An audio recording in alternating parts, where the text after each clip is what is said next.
नमस्कार, राम राम, जय गो नहीं, जय गौ माता नहीं मित्रों, क्योंकि मुझे कहीं न कहीं लगता है कि हमारी कथनी और करनी में जो आज का हमारा समाज है और जो हम लोग हैं, समाज किससे बनता है? हम जैसे लोगों से ही बनता है। तो कहीं न कहीं हमारी कथनी और करनी में अंतर है। मुझे ये लगता है कि हम गाय को गौ माता न मानें, कोई ज़रूरी नहीं है। सिर्फ अगर लॉजिकली देखें तो ये एक उपयोगी जानवर था, उस वजह से हमने इसको माँ का स्टेटस दिया, माँ का मातृ तुल्य माना, इसलिए हम गौ माता कहते हैं। लेकिन हम गौ माता न माने, सिर्फ गाय माने, एक जानवर माने जो कि हमारे लिए काफ़ी उपयोगी है, चाहे किसान हो, चाहे आम जनजीवन में भी हो, आज भी प्रासंगिक है अगर हम देखें तो। तो ये मित्रों मैं आज आप सबको क्यों कह रहा हूँ, कल रात को मैंने सोशल मीडिया पे एक वीडियो देखा था, तो मुझे बड़ा दुख हुआ और मुझे झकझोर दिया उस वीडियो ने। बात ये हुई कि राजस्थान पत्रिका का जो ऑफिशियल पेज है, उसके जो मध्य प्रदेश के सतना का जो फेसबुक हैंडल है, वहाँ से ये वीडियो पोस्ट हुआ था। तब इस वीडियो की ऑथेंटिसिटी के बारे में तो मुझे कोई संदेह नहीं है कि भाई ये कहीं ऐसा ना हो कि पाकिस्तान का हो या बांग्लादेश का वीडियो हो। तो हम मान सकते हैं कि भाई इंडिया में पोस्ट किया गया है और वो उधर तो ऐसा जैसे गायें कटती है, बीफ खाते हैं तो वहाँ चलता है। और जो लोग बीफ खाते हैं, गायें काटते हैं, वो एक अलग विषय है। उसके बारे में बात मैंने समय समय पर की है। लेकिन हमारे समाज में, जो सनातन समाज में, जो हिंदू समाज में, जो हिंदू बनने का चोला ओढ़ कर कसायों से, विधर्मियों से भी बदतर काम कर रहे हैं। यानी कि अगर मैं कहूँ तो जो गला काटने वाले हैं, तो उनका हो सकता प्रोफेशन हो, उनका रोज़गार हो, वो जहाँ कहीं भी करते। हालांकि मैं उसको सही नहीं मानता हूँ, लेकिन फिर भी जो करते हैं वो सामने दिखता है। लेकिन सिर्फ हिंदू बनने का चोला ओढ़ कर जो लोग ऐसा करते हैं, मतलब बड़ा दुख होता है। और हमें कहीं न कहीं आज हमारे समाज को ऐसे लोगों को दंड देने की, ऐसे लोगों से निपटने की, उनका सामाजिक बहिष्कार करने की ज़रूरत है। और वो लोग कहीं आसपास ही है आपके। अगर कहूँ तो वो कहीं दूसरे ग्रह से नहीं आते हैं। आप अपने आसपास ढूंढोगे मिल जाएंगे। मैं ये नहीं कहता कि सारे लोग गलत हो सकते हैं, लेकिन 100 में से 2-4 लोग होते हैं जब इस हद तक चले जाते हैं, एक्सट्रीम हद तक चले जाते हैं। इस वीडियो में ये सतना के कोई गांव का वीडियो है। इसका मैं लिंक आपको कमेंट बॉक्स में पिन कर दूंगा, आप जाके ज़रूर देखिए। इसमें एक साइड में क्या होता है कि जो बरसाती नदी है या बड़ा नाला है वो बह रहा होता है, और उसमें जो छोटा पुल है, पुल के ऊपर वहाँ गायें इधर से गांव वाले हाँकते हैं और दूसरी साइड वाले में भी गांव वाले खड़े, मतलब 50 से ज़्यादा लोग खड़े। ये किसी एक व्यक्ति का किया धरा नहीं है। मान सकते हैं कि 100 में से 1-2 गलत हो सकते हैं, लेकिन इतना ज़्यादा कलेक्टिवली लोग सामूहिक रूप से वो क्या करते हैं, एक साइड से इधर से हाँकते हैं, दूसरी साइड से वो गांव वाले लठ लेके पड़े हैं, मतलब दोनों साइड में गांव वाले ही है। तो अब क्या करती, गायें जाए तो जहाँ खाएँ, न तो आगे जा पाती न पीछे जा पाती है। तो गायें वो नदी में कूद रही है, पुलिया से नीचे कूद रही है। कुछ गायें बाहर निकल रही है, तो उधर कुछ गांव वाले जाके उन पे लठ बरसा रहे हैं। मतलब उनका इंटेंशन, उनका उद्देश्य यही है कि ये गायें नदी में बह जाए, मर जाएं, ख़त्म हो जाए। तो भाई यार, आप गौ माता तो वैसे भी नहीं मानते हो, लेकिन जानवर मान के भी उस पर दया करो। ऐसा तो कसाई भी नहीं करता है।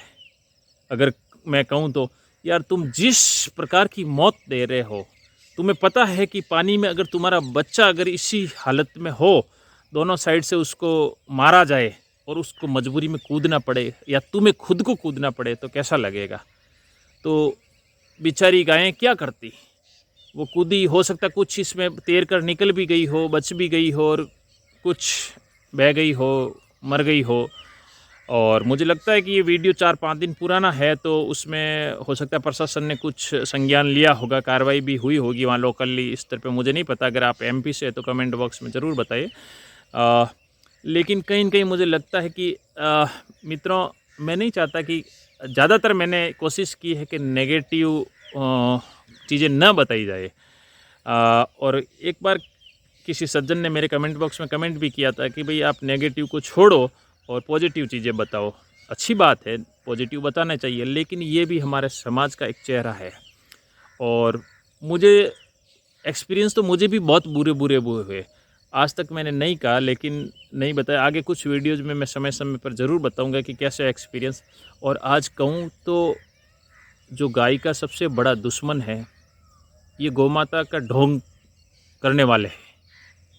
और वो दूसरे कोई नहीं, हमारे आसपास के ही लोग हैं जो इतने दोगले हैं। एक तरफ तो गौमाता कहेंगे और दूसरी तरफ गाय को पूरा खा जाने को तैयार बैठे हैं, मतलब भेड़ियों की तरह है वो लोग। मानता हूँ कि एक व्यक्ति राक्षसी प्रवृत्ति का हो सकता है, कोई समाज में होते हैं, अपराधी प्रवृत्ति के भी लोग होते हैं, लेकिन इतना सामूहिक रूप से 50-60 लोगों का झुंड इतना निष्ठुर कैसे हो सकता है? इतना, मतलब एक पल के लिए भी उन्होंने नहीं सोचा कि मतलब हो सकता है गांव वाले भाइयों तुम्हारी क्या है कि फसल को नुकसान कर रही हो, तुम्हारी फसल खा जा रही हो, लेकिन ये गायें आई कहाँ से? कौन लेकर आए ये गायें? क्योंकि तुम दूध पीते हो, तुम चाय पीते हो, तुम्हारे बच्चों को दही चाहिए, मक्खन चाहिए, तो उसी वजह से ये तुम्हारे लालच का परिणाम है। भाई तुम पीना बंद कर दो तो लोग गायें रखना बंद कर देंगे और लोगों को ज़रूरत ही नहीं होगी, तो गाय धीरे धीरे जंगली जानवर बन जाएगा अपने नेचर में, प्रकृति में।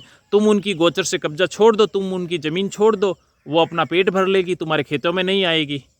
लेकिन नहीं, हमें दूध भी चाहिए, हमें दही भी चाहिए, हमें मिल्क प्रोडक्ट भी चाहिए, और हम गाय पर अत्याचार भी करेंगे और गाय की ज़मीन से हम बेदखल भी करेंगे। तो ये तो चलने वाला नहीं है।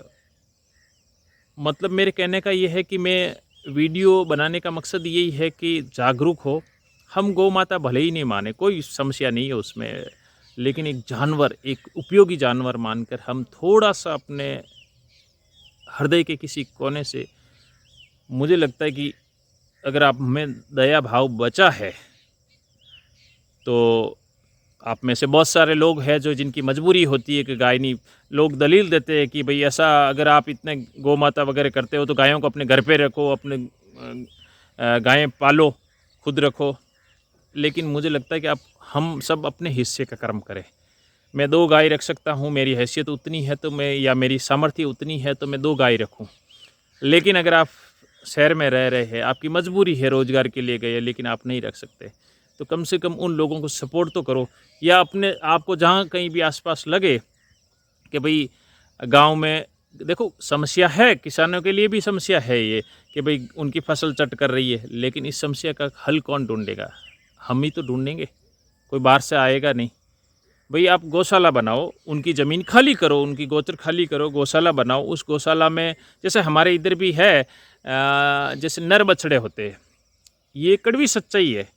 कोई भी गोपालक है, नर बछड़े बहुत ही कम रखता है और एक लिमिट तक रख सकता है। जैसे मैं हूँ, तो आपने देखा होगा कि जो एक विकलांग बछड़ा था लास्ट ईयर, तो उसको मैंने रखा, भाई गौशाला में भी नहीं डाले, लेकिन हमारे गांव में गौशाला है, गांव की गौशाला है, तो हम वहाँ पे समय समय पर अपने हिसाब से सामर्थ्य अनुसार मदद भी करते हर प्रकार से, और वहाँ नर बछड़े वहाँ भेज देते हैं। तो वहाँ ठीक है, हमारी नज़रों के सामने रहता, केयर रहती है। और क्योंकि अब वो हमारी जो मॉडर्न लाइफ स्टाइल है, मशीनीकरण का युग आ गया, अनुपयोगी हो गया, लेकिन उनका सॉल्यूशन तो हमें ही ढूंढना पड़ेगा। फिलहाल हमारे पास ये सॉल्यूशन है, हो सकता है आने वाले समय में और बेटर सॉल्यूशन हमें मिल जाए, तो प्रयास तो हमें करता रहना चाहिए ना। मेरे कहने का मतलब ये, तो कम से कम ऐसा तो न करें, और ऐसा करके आप अपने आप को मानव कल्याण के अधिकारी नहीं है। तो मित्रों, इसके बारे में आपके क्या विचार है? मुझे ये लगता है कि आज गाय का सबसे बड़ा दुश्मन, और ये कड़वी सच्चाई है, हम खुद ही है। तथाकथित अपने आप को गौ सेवक या गौ सेवा से जुड़ा हुआ समाज कहते हैं। मैं पूरे समाज को गाली नहीं दे रहा हूँ, मैं, अच्छे लोग भी हैं, लेकिन ये अपना आप से पूछिए कि आप क्या कह रहे हैं। मैं आपसे झूठ बोल सकता हूँ और किसी से झूठ बोल सकता हूँ, लेकिन अपने आप से, अपने मन से, अपनी आत्मा से झूठ नहीं बोल सकता। तो अपने आप से ये प्रश्न पूछे कि आप गौ सेवा को लेके क्या कर रहे हैं। भले ही फिजिकली आप वहाँ प्रेजेंस नहीं हो, लेकिन जो भी आपके हिस्से का कर्म बनता है वो क्या कर रहे हैं। तो कमेंट बॉक्स में कमेंट करके मुझे ज़रूर बताइए। धन्यवाद मित्रों, राम राम, जय गौ माता।